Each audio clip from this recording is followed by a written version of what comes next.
Mere conservatism.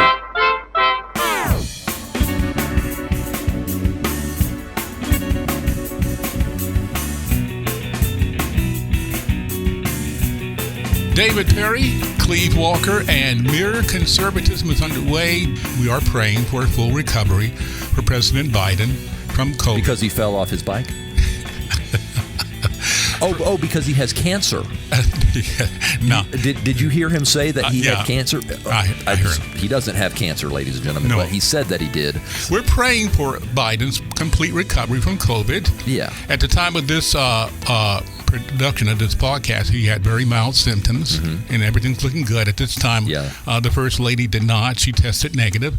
So, again, we're praying. But I got to add this, even though, again, it's the Christian thing to do, and we ought to pray for all of our leaders. There's a point, though, to this. Now, this man is one of the most protected people on the planet. Okay, he's got all his vaccinations. He's up to date on that. You know, he has all his boosters. He's up to date on that, and yet he's dealing with COVID. Of course he did, because the vaccines don't keep you from getting COVID. They don't keep you from giving it to other people. Okay. The vaccines are almost useless unless you're Joe Biden and you're nearly 80 years old. It probably is a good idea to have a COVID vaccine because it will kill you, especially when you're that age. Yeah. For most people, though, So I bring all that up to say again because they're getting ready to. When I say they, I'm talking about Biden and the federal government. Believe me, they're getting ready to ramp up COVID protocols again in lieu of the rise of this particular variant. So, do you think that? They would not announce it because it's not done with the course of this disease is not done with him. So if he were to develop some of the more severe symptoms that could happen with COVID, and they did not, say it, then brain fog. Yeah, stop it. Like he might get that anyway. So again, the mask, the vaccinations, and all that stuff, they're going to come back in vogue, and they may even require an emergency order. And that's another story. Oh, they want that bad for the elections coming up. Yeah. So that they can do that. He wants to do, or maybe he has already done the climate emergency stuff, which is going to enable them to do all kinds of. But he hasn't declared. He has not declared it yet as an emergency. He's doing some things ostensibly to help in an executive way, but he has not declared it yet, and I believe he will.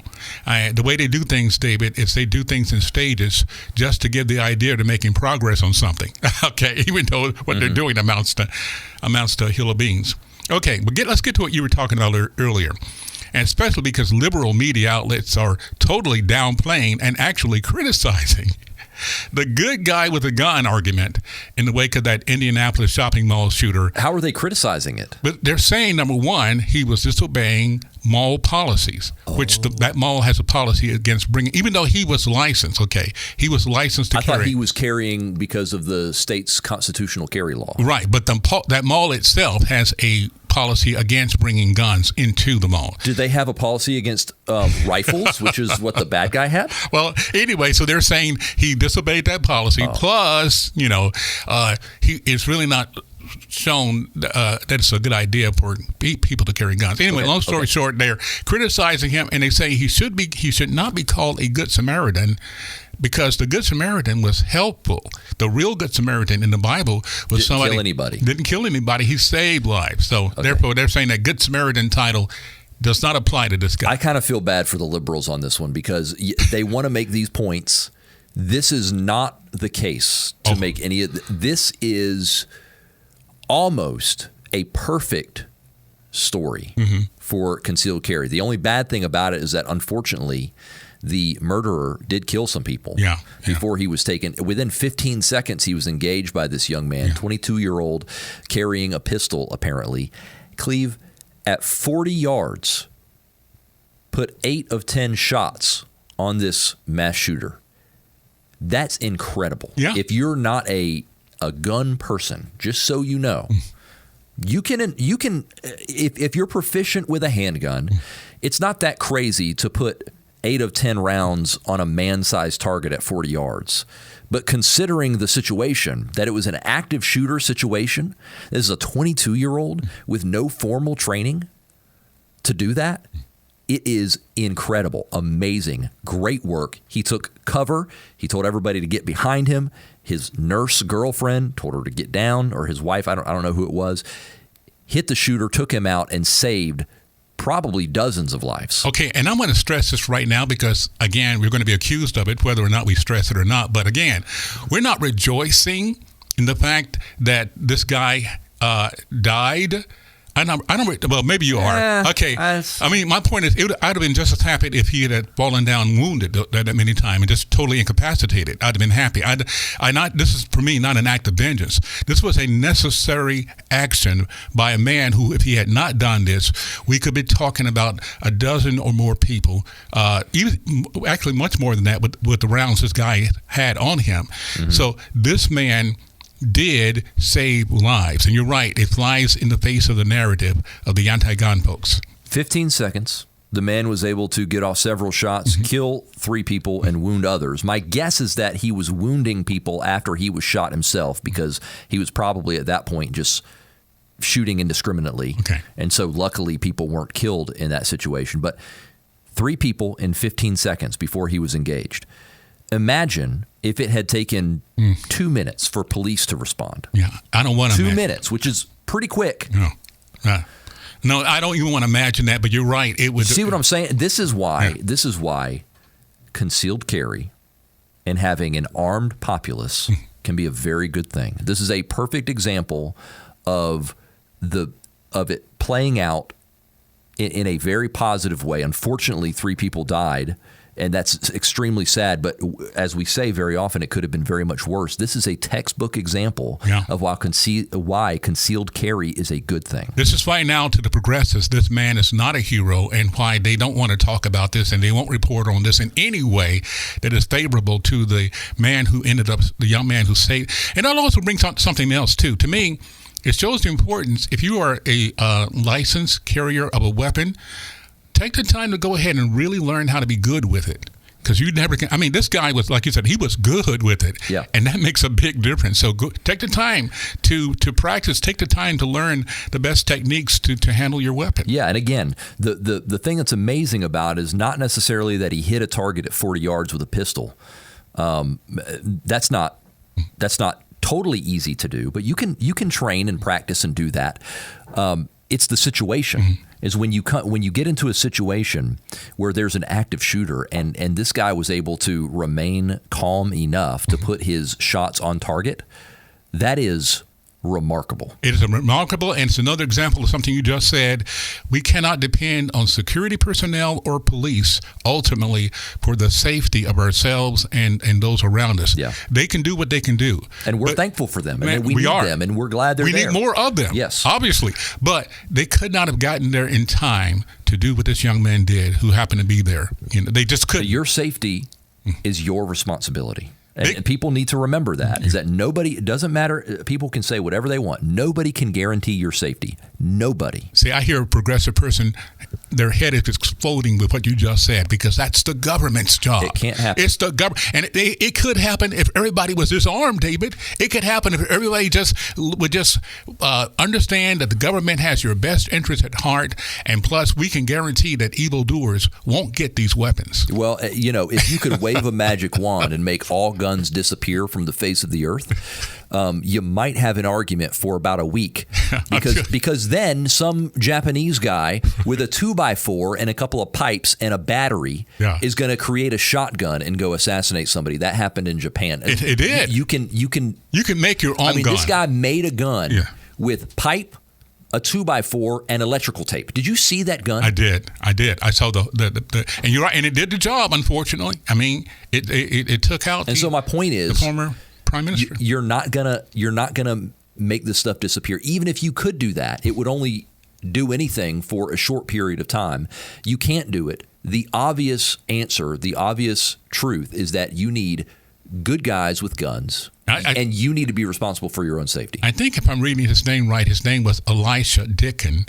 He's the young man who was the the hero, and he was the hero. And, Absolutely. And again, thank God that he was there at that time to prevent this tragedy from being much worse than it already turned out to be. It's like you got to make like a Mount Rushmore of gun heroes, of self-defense heroes, and on that Mount Rushmore, you got to have the guy. Remember the church shooter guy who took the guy out with a headshot? Yeah.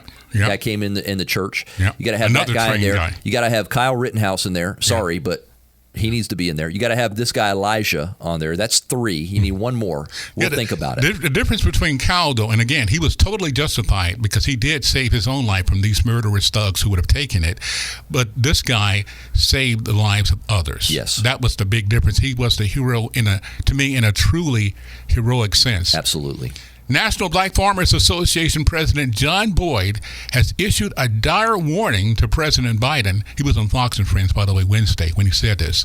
He says there are devastating consequences coming if the cost of fuel and fertilizer do not come down soon.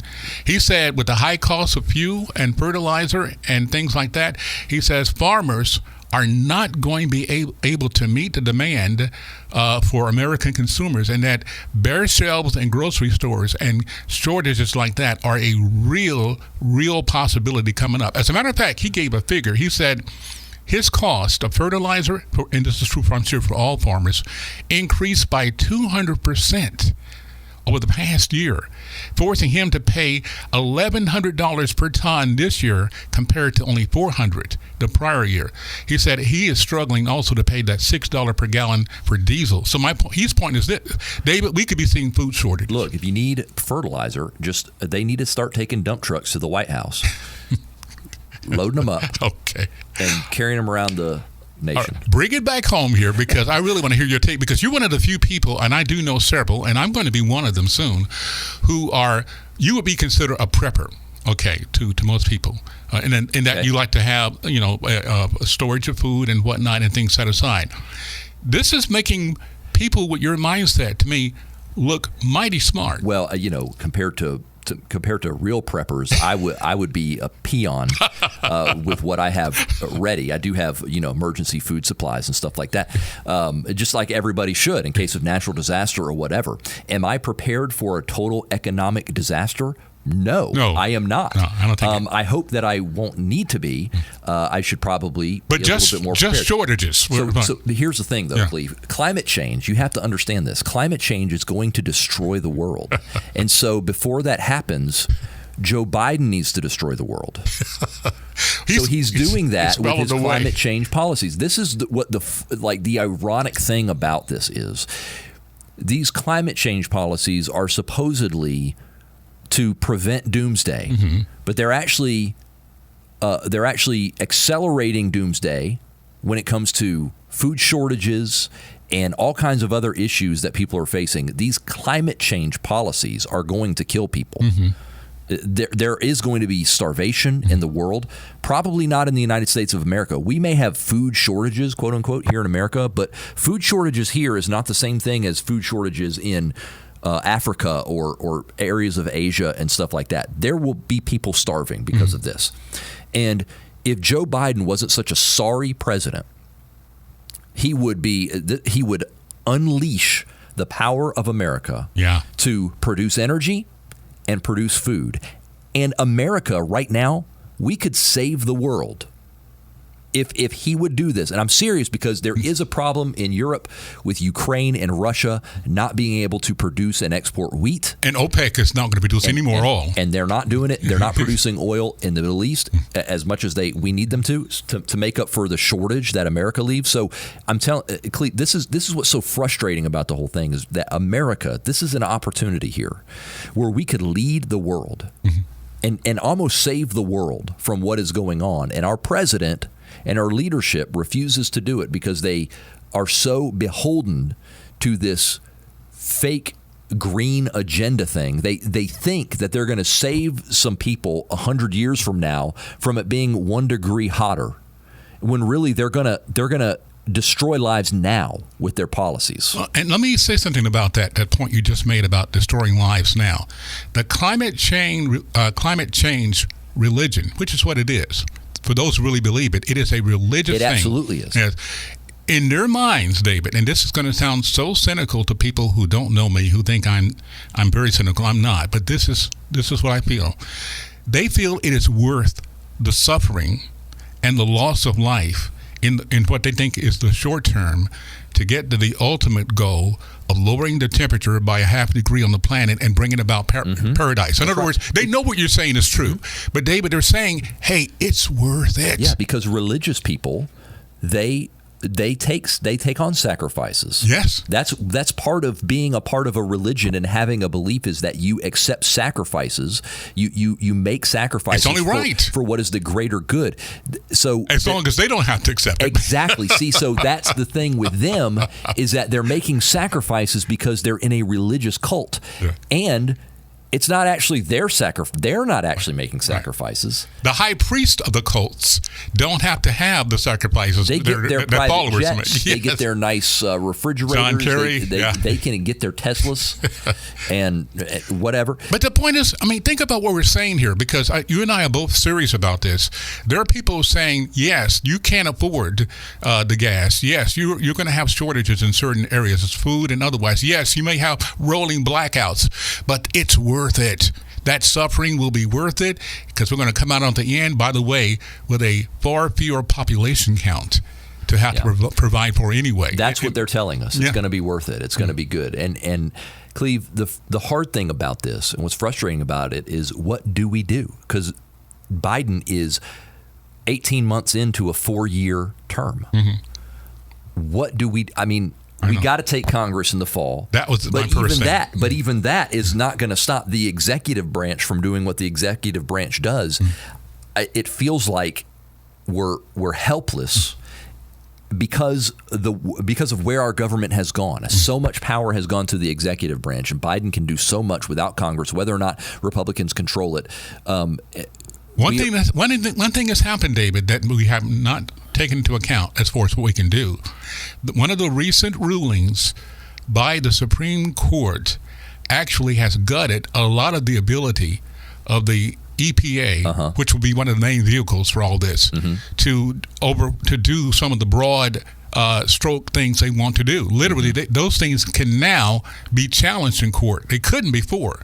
So as far as that is concerned, that's some good news. Our problem is that we can enter into international agreements, like with WHO and with other organizations, that the president can do, and that's the problem, because those covenants can supersede any laws in our own nation. Yeah, that's right. Well, that's the problem. Again, we're at a moment of crisis in the world that America could address. We could be the leader of the world right here, and because we have such terrible leadership, and I can sum it up by saying, because we have Democrats, right, and their leftist agenda, we're not going to do it, and we're going to miss an opportunity. And when we get a chance to correct it, how deep of a hole are we going to be in? Well, here's the thing. You're right. It's going to be a deep hole. And no matter who we elect, even if we get a Republican president like DeSantis or Trump himself, it's that digging out of that hole is not going to be easy, because I believe we're already in a recession, and I believe that recession is going to get worse. But having said that, the point is simply this. We cannot give up at this point. We still have to do whatever it is we can do. And right now, getting Congress is job number one. That's the first thing we got to do. We got to get that. We have to get Congress. By God's grace, as long as we have a relatively sane Supreme Court, there's a chance we can get some things overthrown that this president will do. So you're right, though. It's a serious situation. And I just pray that enough of us are awoke now to what's happening, so we'll take it seriously. By the way, thank God for Joe Manchin. I never liked Joe Manchin because I never believed that there were any so-called moderate Democrats left. But can you imagine if Joe were voting along with this Democrat majority in every instance with some of these things they've been trying to do, we would already be too far gone because they're already running another $3 trillion thing, and Manchin is standing in the way of that. Mm-hmm. Can you imagine where we would be if they got another couple of $1 trillion and put that burden on us, David? I am glad he's there. Yeah. I think he's a little slimy. Yeah, I do too. But I'm glad he's there. And by the way, he's our slime ball. Okay. I'm sorry. I have been watching the race in Georgia for Senate. Warnock versus Herschel Walker, and that's a little too close for me. Yeah. And I'm really disappointed right now with the campaign that Herschel Walker is running. What do you think he should do differently? Well, I think that he should. He needs to point out that the control of the Senate is at stake. Mm-hmm. I have seen zero ads or information or press releases about the fact that the Democrats want to get rid of the filibuster and take over everything, and that we need Republicans to get elected to prevent that from happening. Yeah. Things like stacking, court packing and stuff like that is what's on the line. I agree with you. And what I'm seeing is ads against Warnock that says, tell Senator Warnock to stop spending money. And that's good. That's true. Mm-hmm. But Cleve, it's kind of a typical Republican shortfall here, which is that there are things, believe it or not, that are more important than tax cuts and deficits and balanced budgets. Look, that's important. I agree with that. But there is, I mean, our political order, Western civilization is at stake in a lot of ways here. Our system of government is at stake here. And they're talking about deficits. Again, the deficit is important, but that's the only thing I have seen against Warnock. You're not seeing anything about stacking the court, about which would basically completely delegitimize and do away with. Well, I'm going to tell you why this is happening, because I agree with you. But what he is doing, Herschel is running his campaign in the way that political experts feel like it need to be run. In their eyes, you got to stay local. You got to keep it on local issues because that's all that people are caring about. They don't care about these larger issues that you're talking about. I agree with you that they're wrong, and that's why these are the same people who did not see a Donald Trump presidency coming. Yeah. Well, I'm hoping that as we get closer to the election, some of these things will crystallize. But I just don't think that is the way that you attack Senator Warnock. I think it's a big mistake. Yeah. The polls are way too close, and Herschel is not a political guy. No, he's not. So I don't think that he is going to have the ability to make that determination and tell them, hey, this is how we should do this, because I don't think his mind works that way. I agree. He's probably just going to do what they tell him to do and say, you run my campaign, let's get elected. And so far, I don't like it. Herschel should actually emulate Donald Trump more. Donald Trump came in as the ultimate outside. Now, I don't mean by the words. I just don't think he has that. Right, but the point is that's what would help. He needs to be seen as somebody who's saying, hey, we need to take a wrecking ball to this mess, okay? We don't need to tweak this. We don't need to, you know what I'm saying? We need the big picture. We need to say, we're going to make Georgia great again, okay?